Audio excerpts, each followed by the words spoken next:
The OC, clearly that was a huge hit and a huge success. You know, it had so much popularity when it broke. What was that like for you at the time? I was 16 when they cast me out of New York. I was in high school, and I moved to LA for that role.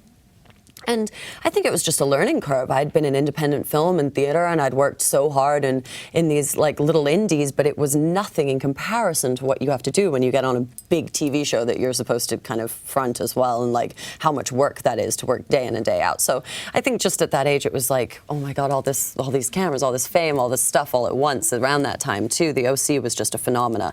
And yeah, but it's not really, it didn't really reflect anything to do with real life. The other actors were actually already well into their 20s. Mm-hmm. So I was probably the only person who was the age of the character I was playing. That's usually the case, I feel like, with any high school movie or high school dramas. Yeah. you have 25-year-olds or 27-year-olds that are supposed to be playing, 26-year-olds.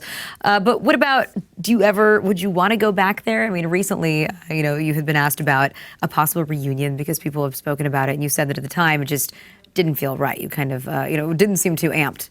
It doesn't feel right, I don't think, at the moment. I think it's just, why dig up an old character? She died, for starters, so that was part of it. I mean, at the end of it, I was like very much ready for closure on the character and on the series.